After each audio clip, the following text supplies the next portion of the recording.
Reach out, oh, with Ray and Steve.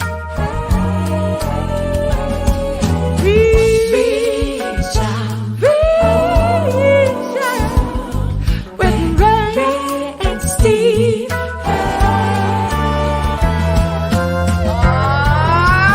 Take me out to the ball game.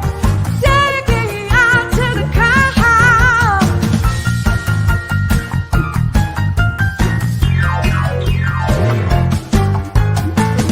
Root for the home team.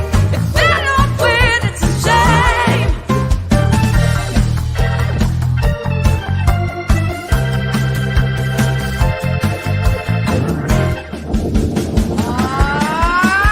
Play ball. At this time, we ask that you please rise and kindly remove your hats for our national anthem, performed tonight by a talented musician from the Conan O'Brien Show's Basic Cable Band. Please welcome Jerry Vivino.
Ladies and gentlemen.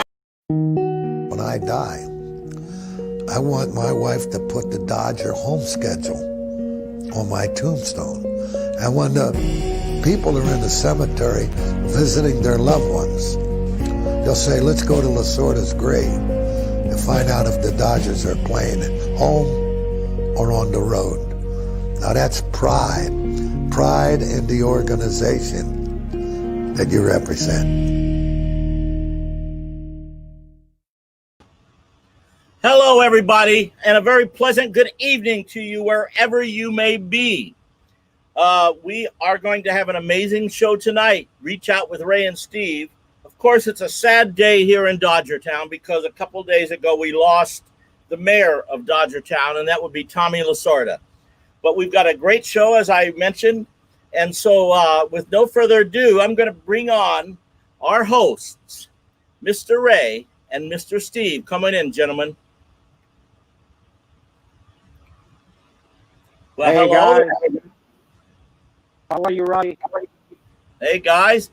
This is different. You're not coming from the studio.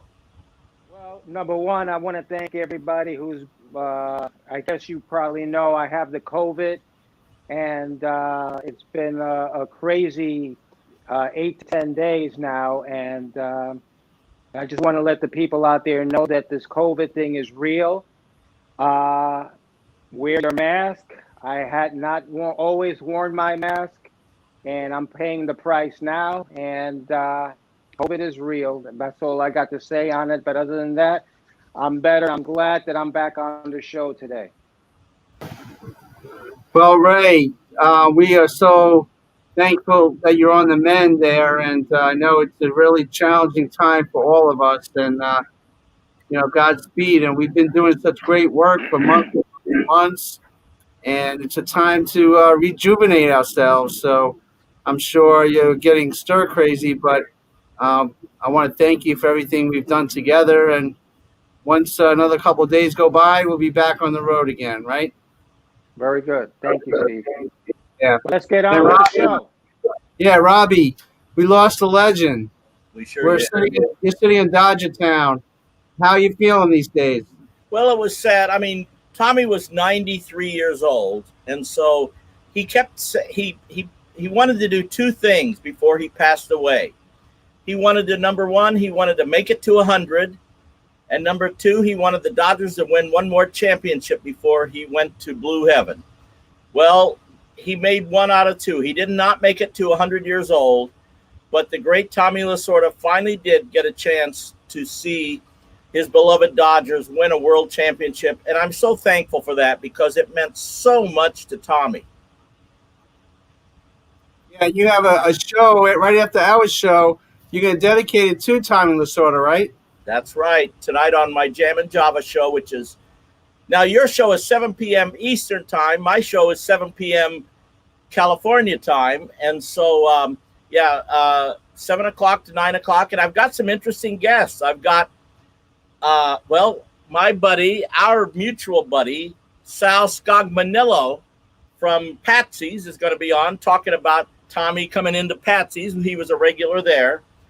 As a matter of fact, it was a great little clip. The Dodger president I heard on TV yesterday say that one of the great joys that he had was going to an Italian restaurant with Tommy Lasorda, because that was a special experience. And he said, if you go into an Italian restaurant, you know it's a great one if they have to have two pictures on the wall, Frank Sinatra and Tommy Lasorda.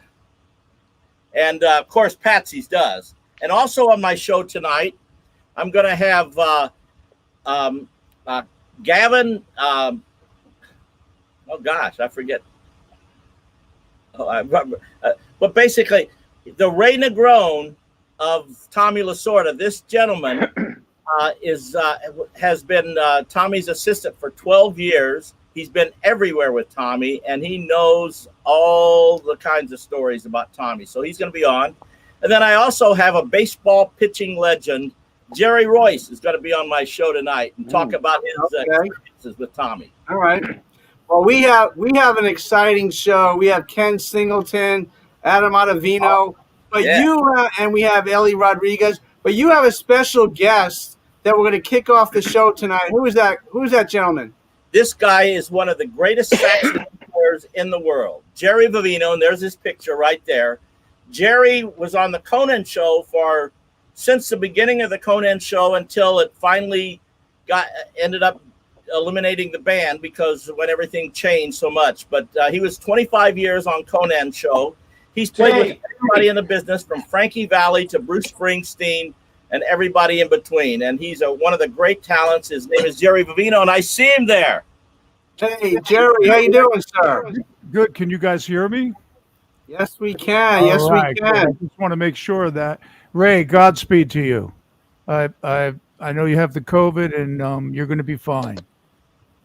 Why are you getting messages on this thing? I hope Ray can hear us. But Jerry, thank you very much. And Ray's going to adjust his audio. Ray, you're on mute. Ray? Yeah, can you hear me now? Yes. Jerry, repeat what you just said to Ray, sir. Ray, Godspeed to you with the COVID. You're going to be fine. I went through it myself, and prayers are with you. And stay healthy, my friend. Thank you, brother. Appreciate you. Appreciate you. Yes, Jerry. By the way, Jerry Vivino is not only one of the great saxophone players, one of the great musicians on the planet. He's also one of the greatest Yankee fans of all time. Oh, okay. Yeah, I guess you could say that, but there is one Yankee fan that's a bigger Yankee fan than me. I want to say hello to my grandson, Jaden. He's 12 years old, and he knows more about baseball than I ever did at that age. Wow. And hi, Jaden. How you doing? I know you're listening tonight. Yeah, Jaden. It's okay that Robbie's wearing a Dodger shirt. We'll forgive him for that. But you know, Jerry, we started the show off by you doing the national anthem at Dodger Stadium. We started talking about Tommy Lasorda. Have you ever bumped into Tommy Lasorda?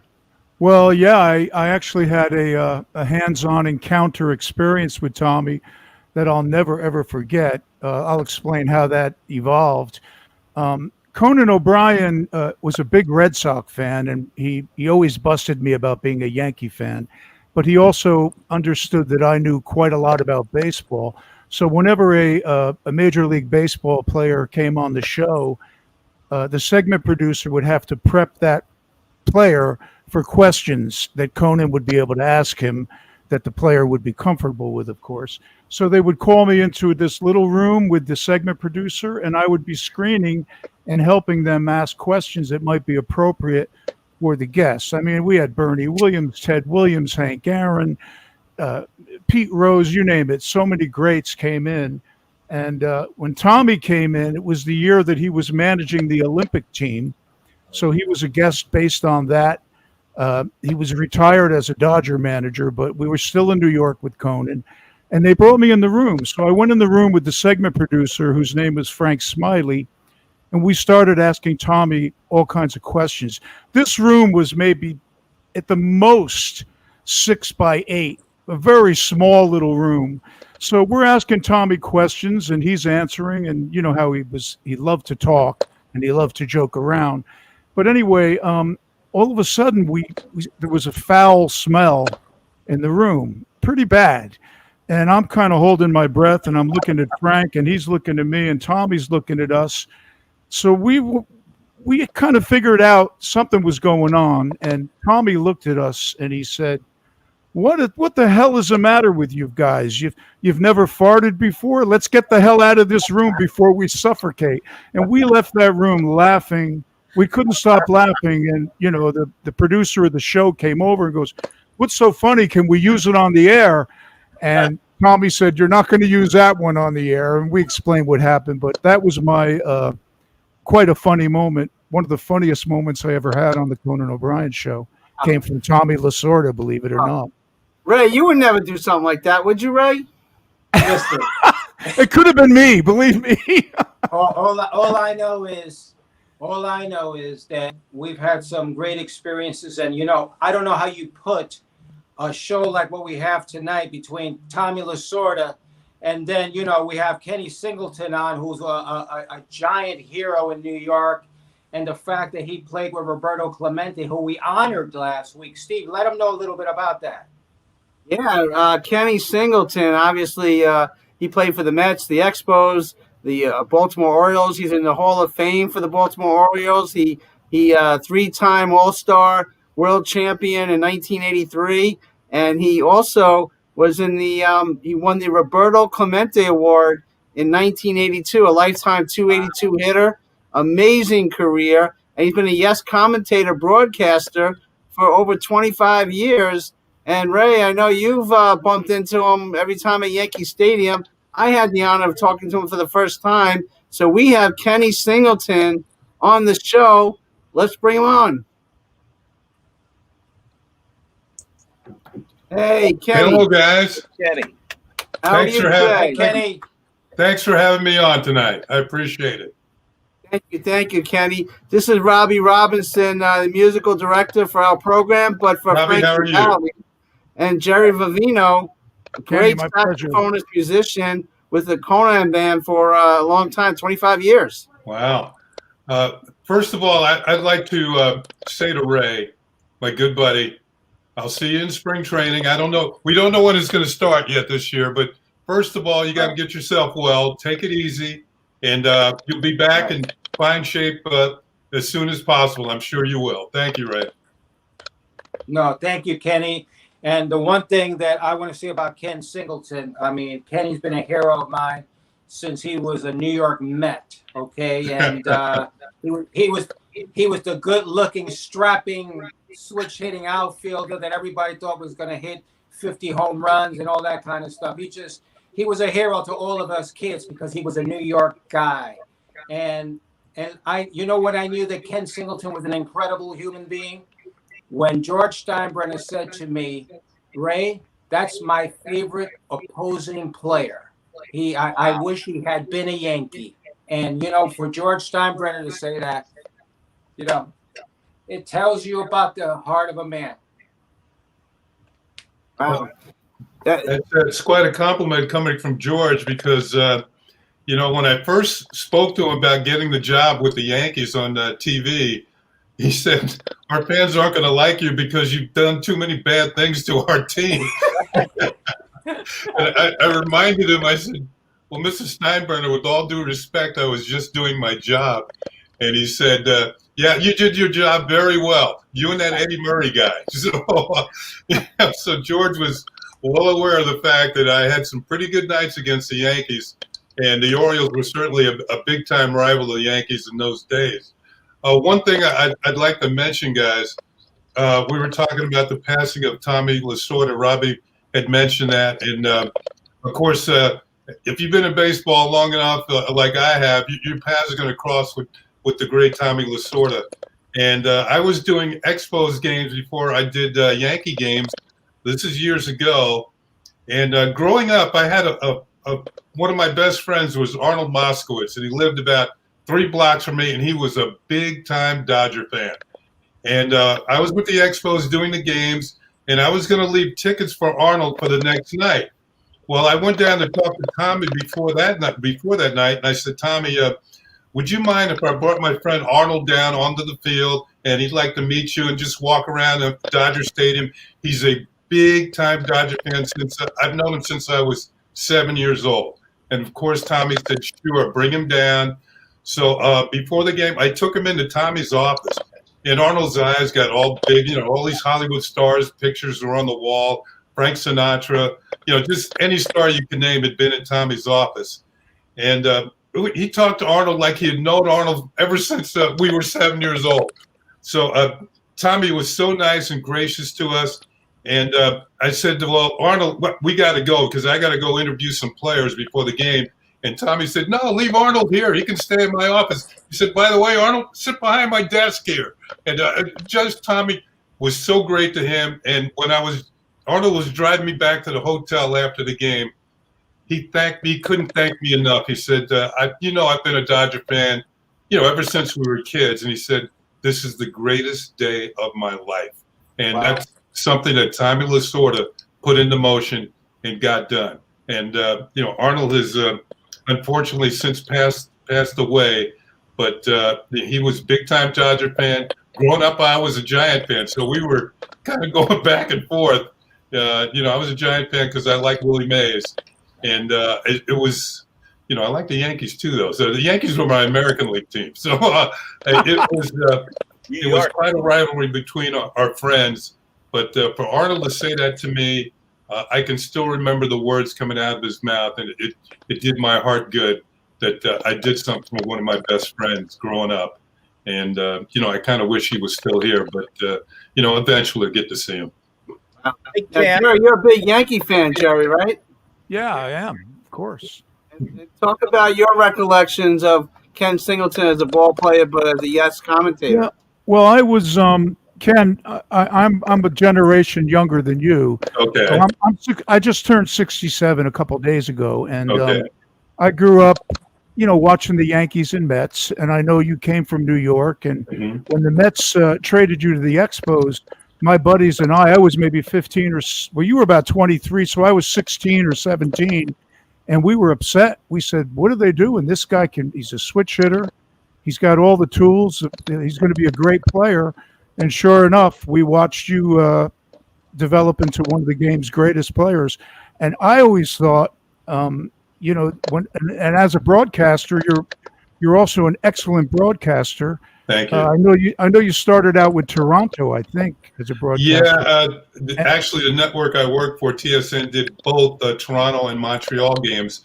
So for the first couple of years there, I did both teams. But I got to say, when you were going to retire from broadcasting, being older at that point, only a few years ago, me and my baseball fans, we were upset because you tell it like it is. You played the game. My generation, we feel that with the way the game was played, it's changed so much. Yeah. And I love the fact that you're so candid about. You tell stories about, if someone did that, Earl Weaver would have him sitting next to him and be, chewing his ear out. And also, I know that you guys struck out, especially hitters like yourself, hitting home runs and but you also hit for average. But I think with 2 strikes, your generation of players choked up a little bit. or wanted to put the ball in play. So right. Yeah, Yeah. the two-strike approach is kind of out of the window. It kind of is. Seems like everybody's going for the home run. Yeah. To me, But, you know, I don't like all the strikeouts from the hitters. You know, Ray will tell you, I've done games where the Yankees have struck out 17 times in a game and still won the game because they hit 3 or 4 home runs. Wow. So that's kind of the way that the game is going. Yeah, it really bothers me that when announcers, not you, are like impressed that somebody hit a line drive that's 120 miles an hour, but it's an out. You know, the Bucky Dent home run or the pesky pole at Fenway Park, a home run's a home run. I don't think Hank Aaron hit many 500-footers, but he hit 756 or whatever it was, 755. You know, the game is, I feel, changed so much, and I think the younger generation is they're marketing excitement based on how hard you hit the ball, how far you hit the ball, and strikeouts are becoming, so what? He strikes out, but it bothers me as well. It's boring. Well, Jerry, I will say this: the players nowadays, they're certainly more athletic and stronger than we were because they work out all year long. Basically, some of the guys would come to spring training when I was playing just to get themselves in shape. Nowadays, you know, there's so much money on the line that players come in and they have their own personal trainers and they are just walking power plants. Now, back in the day, that wasn't the case. It was more about hitting rather than slugging, but nowadays it's more about slugging than it is hitting in a way. Of course, you have a player that I'd like to see the Yankees re-sign, DJ LeMahieu, who he's got power, but he can also hit. You know, he's a tough out. You know, it's hard to get him out. And I'd like to see more of that. You know, now you get guys when they get 2 strikes, you can almost see the strikeout coming. And, well, they better sign him. Yeah, I think they should too. And Ken, are you coming back? Are you coming back to Yes? And you obviously are. Yeah, well, I don't know how many games they're going to do because we haven't gotten our schedules yet. But if they want me to come back this year, I'll be back. It's going to be, you know, each year I've gone down a number of games. And because last year was supposed to be my last season, but with the pandemic, you know, I only did about 4 games. There was only a 6-game schedule. So I didn't feel that, you know, that was the correct way to leave and go out. Now, well, please come back and keep doing what you're doing. Tell it like it is. Yeah, my boss, John Filippelli, he's willing to have you back. Now, he knows that I don't want to do that many games anymore. I have grandkids that I like watching play ball and play soccer.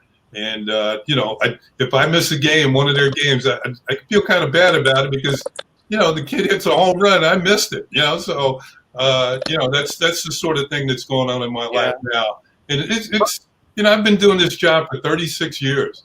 And you add my baseball playing career in it, it's over 50 years. So I've enjoyed every single minute of it, particularly with the Yankees. I mean, this great team to cover, the best team to cover. They always try and win. They always go for it. Every year I've been here, they've had a winning record. I think in the 25 years I've been here, they've made the playoffs 22 times. So it's always exciting. So you're a Yankee fan. Good news, you know? You're a Yankee fan. Kenny, we have an old clip of you in your broadcasting days, a really old clip. Let's show this clip. It's kind of funny. Let's check it out. Okay. I'm Ken Singleton. Catch Johnny Bench to Chicken and Major League guest stars like me every Saturday on the Baseball Bunch, right here on Channel 2. We do. That's one of you. You gonna say we do, Jess? Well, they gotta be able to see your face. Don't you want Grandma to see you? Right here on Channel 2.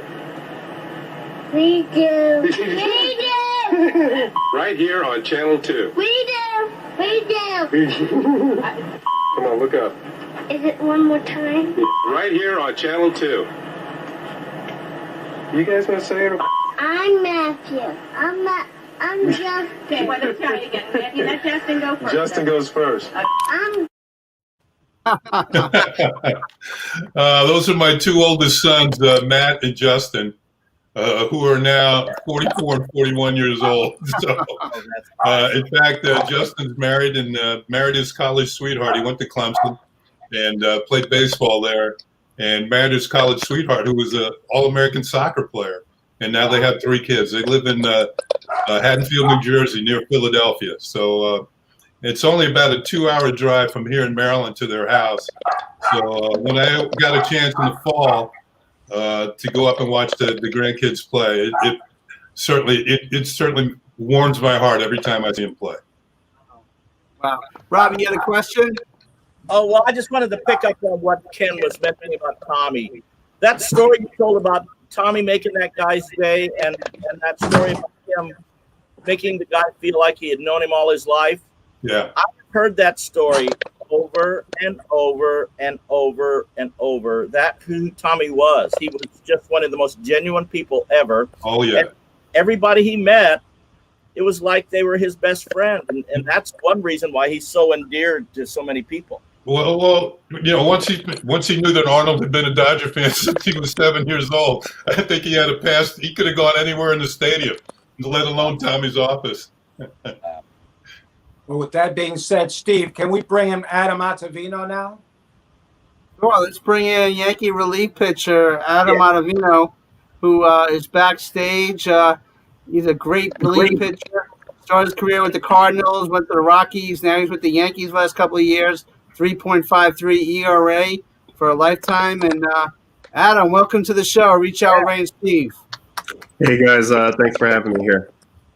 Adam, very good to have much. you on. Number one, you have been out in the streets with CC Sabathia during this very, very difficult time. Could you tell us a little bit about that? Yeah, it was pretty much a no-brainer. CC involved with the what's it called? The Players Alliance. So the Players Alliance basically is going around on their nationwide tour right now and giving food pantry items out to those in need, as well as baseball equipment to teams in need. So it's pretty much a no-brainer for me. They were coming through Brooklyn, which is where I'm from, so I just wanted to get involved, and so I texted CC and made sure I was there and supporting what they were up to. Now, you understood from day one the importance of what the Yankees do in the community. How easy was that for you?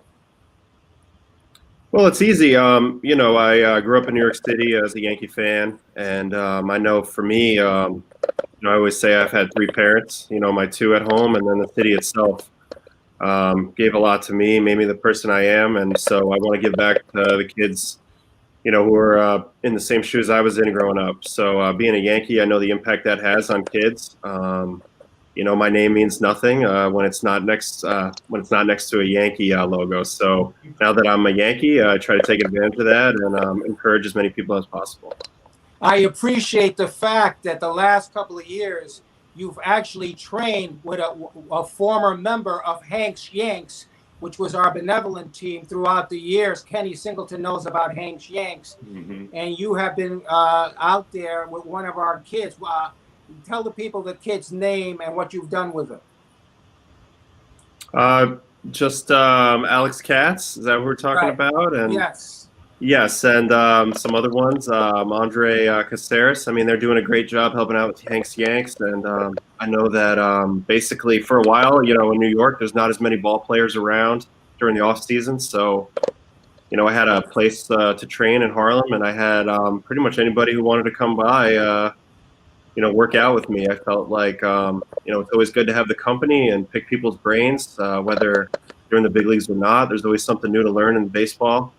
And, it was a great atmosphere to train and kind of led me to having some of my better seasons for sure. Well, the fact that you were doing it up in Harlem and you bringing in the kids that way, I thought that was fabulous. And you know what? The magnitude of that will go a long way with these kids because they're not going to ever forget what you did for them. And I'm grateful to you for that. I appreciate that. It's a difficult time, and, it's unknown for all of us, Adam. How do you see the upcoming season for you and the Yanks this year? Well, we have a great team. Hopefully we can bring back some of our guys. You guys have been talking about DJ a little bit. Hopefully we can bring him back. But, this team, it's another opportunity to get that championship. I feel like even the years before I came, they were knocking on the door. We've been in the playoffs the last 2 years, had some heartbreaking defeats, but the core of the team is still intact. Opportunities right in front of us. That's the way I'm looking at it. I know me personally, the first 2 years didn't end the way that I envisioned them to end. But I'm looking at it as this is an opportunity to be with the New York Yankees, the greatest organization in sports, and have a chance to go out on top with a championship this year. Adam, I had a question for you. You mentioned your training. What's your off-season training regimen like? How many days a week do you actually throw? And when the days you're not throwing, what do you do? You were mentioning earlier about how it's kind of a year-round job these days. Yeah. Very true. I have a 6-day-a-week program. Sundays are the only days I don't do anything baseball related. Early on in the off season, I throw 3 times a week. Not high intensity. Obviously, the intensity ramps up as we get closer and closer to the season. But I'm also lifting weights 4 days a week. So overall, just Sundays are off, and every other day is a work day for me. Well, Sunday's football, yeah. Yeah, it is crazy how it has changed. But you do what you got to do to keep moving forward and getting the privilege to play another day in MLB. Yeah, that's true. We got some fans out there. The fact that when you got to New York, are the Yankees all that to be in the Yankee organization? Is it the mystique that you thought it was going to be?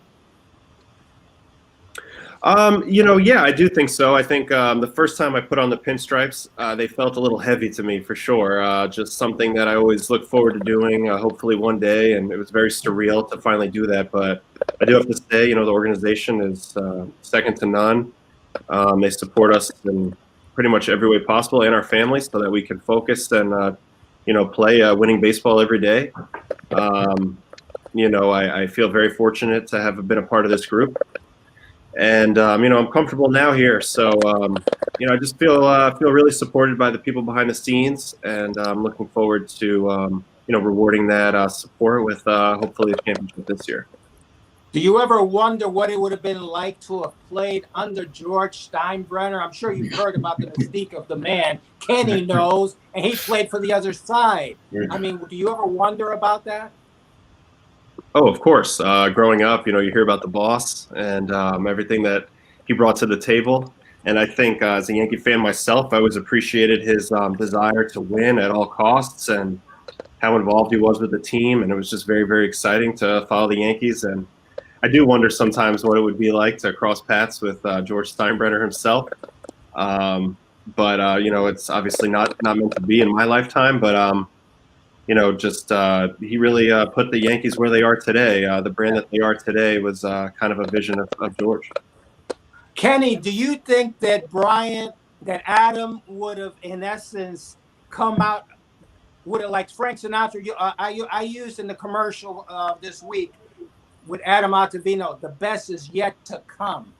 With George Steinbrenner being there, would he have dragged that out of him?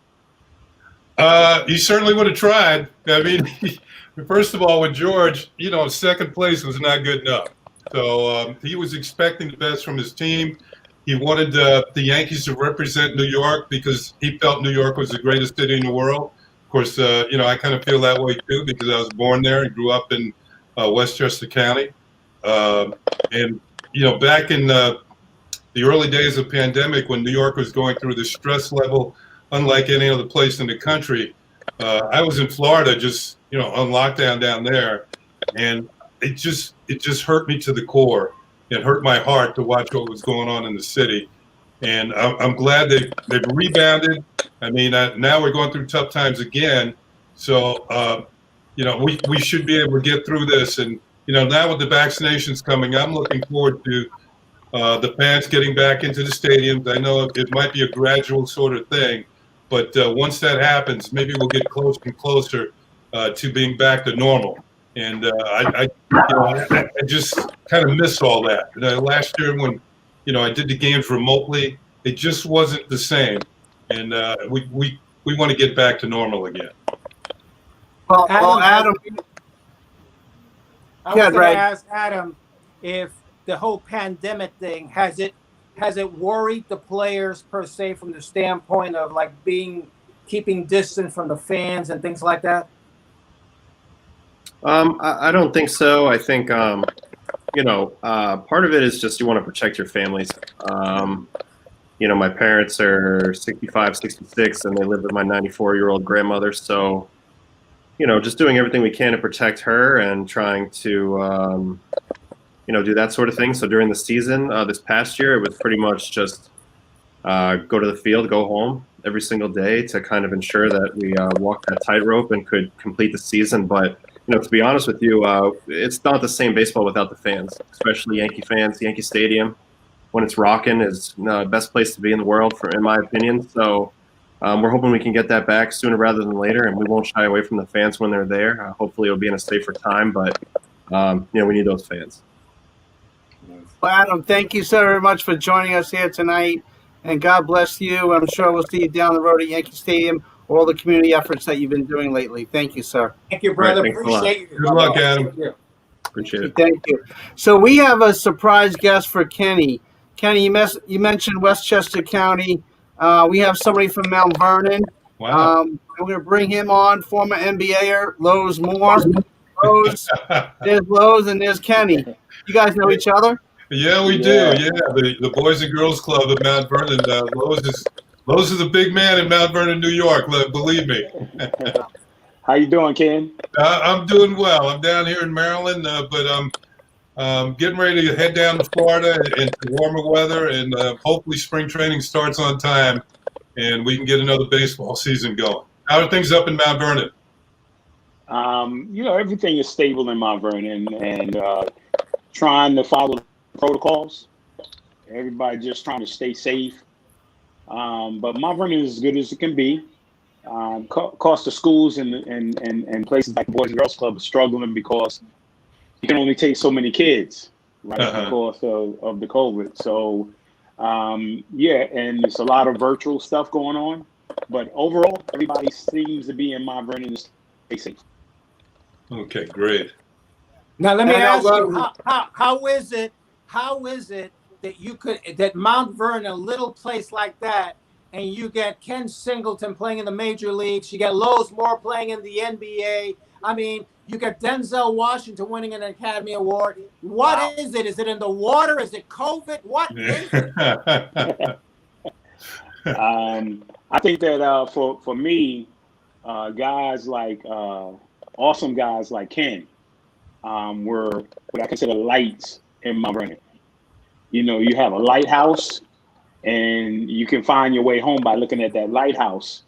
And he's a light. He was a light that went off and made it to the pros.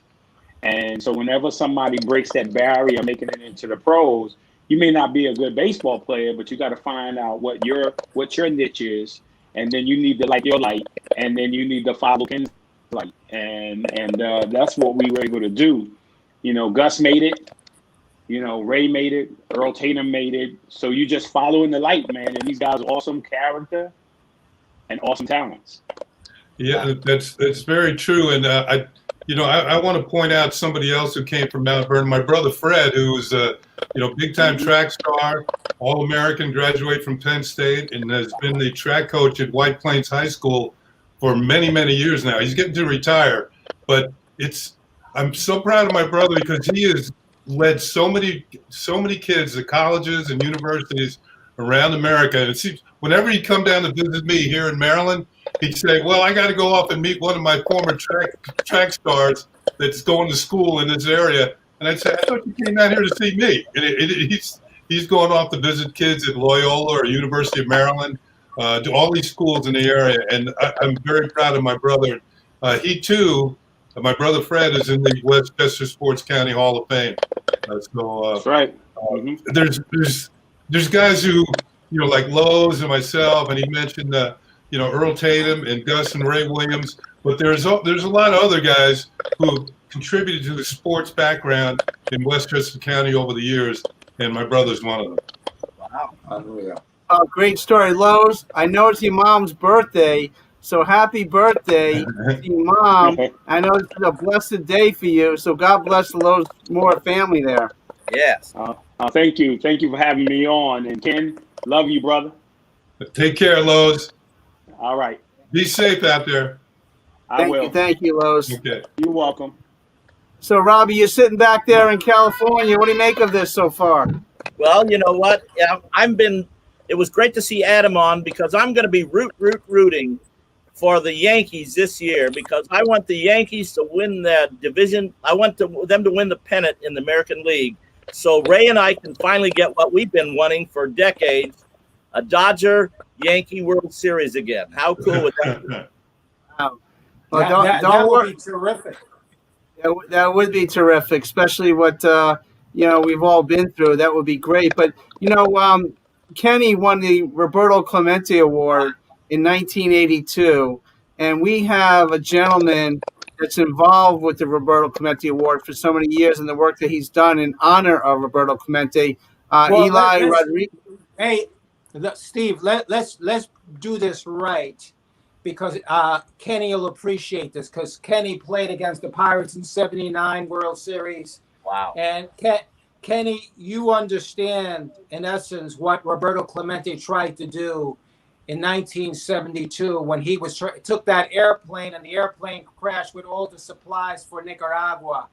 And a gentleman who, in essence, loved Clemente so much that 20 years later, he actually chartered a plane himself, filled it with supplies, and completed the mission for humanity for the great Roberto Clemente. And his name is Eliza Rodriguez, who I am very proud of for what he did. Eliza, I want you to meet the man who won one of the first Roberto Clemente Awards, the great Kenny Singleton. Wow. Ellie, how are you? I am doing well, but before I go any further, I want to tell Ray I did not know you had COVID-19. And I am going to pray that you get back to perfect health. You know I love you, brother. And I want to thank you and Steve for coming out to my event that I sponsored on December 31st, 2020 to pay tribute to Clemente. And Mr. Singleton, it's a great pleasure to meet you. I've been a fan for years. Thank you, Ellie. One thing I played winter ball in Puerto Rico, and Roberto Clemente was my manager. Wow! And that was one of the best winters of my life. I had a good winter ball session, but the first day that I got to spring training, Roberto called me in the office, and I figured I just got here. I can't be in trouble. And he called me in. It was just he and I, and he said, "What would you like to get out of winter ball?" Now, this was early in my major league career. I'd only spent 6 months in the big leagues. And I said that, I want to get more experience. The Puerto Rican League was a very good winter ball league. And I said, so I could make the Mets next spring. And I also said, I want to hit 300 down here. Well, he looked at me and he said, don't worry, you'll make the Mets next spring. They're going to need you. You're a good player. And then he said, why do you say you want to hit 300? Why don't you say you want to hit 320? That way, if you screw up and hit 309, that's not bad. That's where you want to be. If you say you want to hit 300 and then you hit 295, that's not where you really want to go. So I remember that for the rest of my career, that set your goals high. And I can see why he was such a great player. I will say this. I have never seen a man or a baseball player revered in his hometown or home country like Roberto Clemente was in Puerto Rico.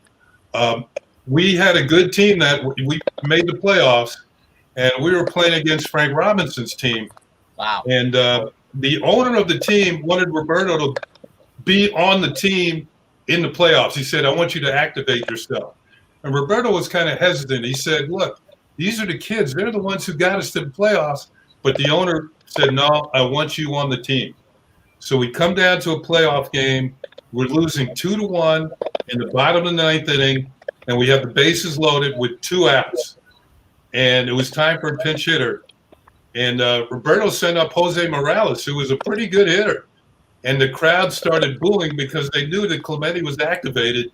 So he called Morales back, and he went up to hit himself. And the stadium, I've never been in a stadium that was so electrified by one man coming up to hit. Bases loaded, and as you might expect, the count went down to 3-2. He fouled off several pitches, and then hit a rocket up the gap to score, clear the bases. We won. I scored the winning run. I was on second base. The fans rushed the field, carried him off the field. I have never seen anything like that. That was his only at bat of the winter session, and he won the game. He beat Frank Robinson's team. Of course, Frank went on to be a very good manager of the year a couple of times. But I'm telling you guys, I know Roberto Clemente would have been a great, successful major league manager if he wasn't tragically killed. And baseball lost more than just a baseball player. They lost a humanitarian and somebody who really understood people and how to get along and get the best out of them. He would have been a great manager, I'm sure. That's a wonderful story. I'm glad you shared that. Ray, I want to thank you for mentioning the work that we did to pay tribute to Mr. Clemente. The work that we did, the reason why a lot of people don't know is because I didn't do it for publicity. I did it because I was being tortured by a recurring dream that that involved Roberto Clemente until one day I decided it was time to do something about it. And I started researching all of his hits. I started putting together events to pay tribute to him. Initially, I thought the dream was about paying tribute to his to the 30th anniversary of his death. And then, as I did events to promote that legacy, after I completed a goal, I felt like this isn't it. There's more to this. So I started doing a lot of events until I got to the point where I realized perhaps the dream was to complete the mission that took his life.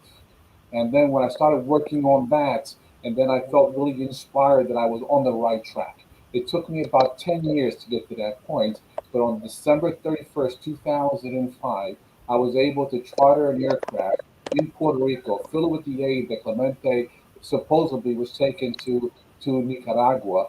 And with his son by my side, Roberto Clemente Jr., we flew from Puerto Rico to Nicaragua. We completed his last humanitarian effort 33 years after his death. And then on December 31st, 2020, Stephen Ray came to the celebration where we were just having a good time celebrating the 15th anniversary of the completion of the Flight for Humanity, that being Clemente's last humanitarian effort. And a lot of people still don't know. And one of the things that we mentioned on that celebration, I'm working with Matthew Harms, who's, I guess, in the waiting room, and we put together a screenplay that depicted my experience that led to that magic moment, because that story needs to be told, because it is actually a dream come true, a real Bronx tale. Matthew, you on? I'm here, Ellie. Hi, Matthew. How are you? Singleton, my partner, Matthew Adam. Fantastic. Pleasure to meet you, man. Nice to meet you all. My partner in crime, Ellie, and this incredible project. Thank you guys for having us. Matthew, what gives you the passion to do what you're doing right now in support of Ellie's efforts and your efforts? So I've been a writer since a very young age. I met Ellie about 4 years ago when we were on the board of managers for the Bronx YMCA together. He found I was a writer. He told me about this dream and this entire mission that he did in memory of Clemente. And at that time, I mean, I got goosebumps, and I knew it was something that we were going to work on together.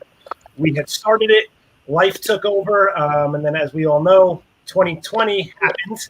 COVID gave everyone a lot more time. We reconnected, and really this project has taken on a life of its own, where the movie was originally just going to be about the dream Ellie was having. And when our minds came together, we decided to, jointly weave in the documentary piece of his actual flight with the dream of these kids in urban Philadelphia, and go back and forth to bring to life Clemente's legacy, along with the mission that Ellie completed. Wow. Now, the screenplay is not telling Clemente's story. It's telling how his spirit motivates other people. We're going to make Clemente a magical, mystical figure. He was known as a great humanitarian. I dubbed him the gatekeeper of the 3000 Hit Club. He's the one that welcomes all the members into that club. He, as we all know, was a great humanitarian. And it's ironic that although Matthew and I have been working or talking for a while, that we came together because of 2020. And it so happens that all the work that we've been working on is going to be done this year, which happens to be 2021, Clemente's jersey number. So it's time to tell the story. And Ellie, just one quick correction there. We're not going to make him a magical, mystical figure. I think we've already completed that part. Yes. The event that we held on the 31st, the rough draft is done. It's now just a matter of cleaning it up and with Ellie's vision.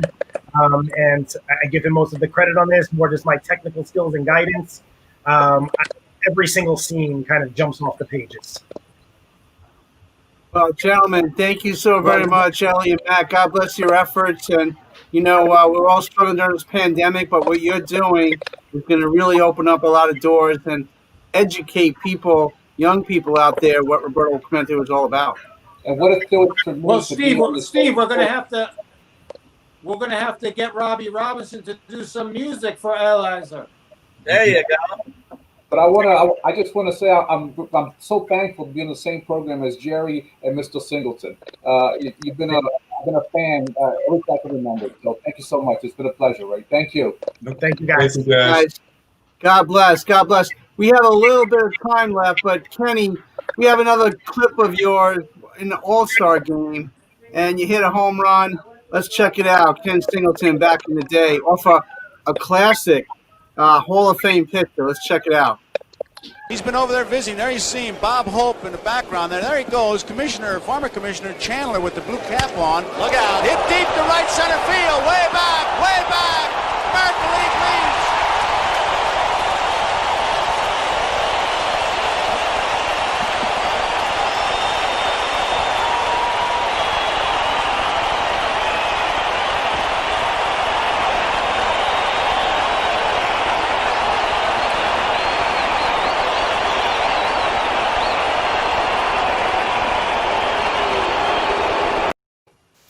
Wow.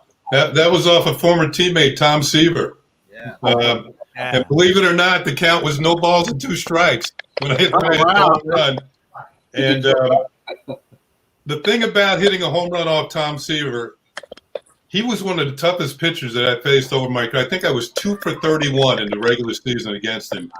One of those 2 hits was a home run. So I kind of felt that home run in the All-Star game should have counted for about 6 or 7 hits. Yeah, because he had really had my number during the regular season. He was certainly every pitch that he threw up there seemed to have a purpose. But that one didn't have that much on it, and I was able to get to it.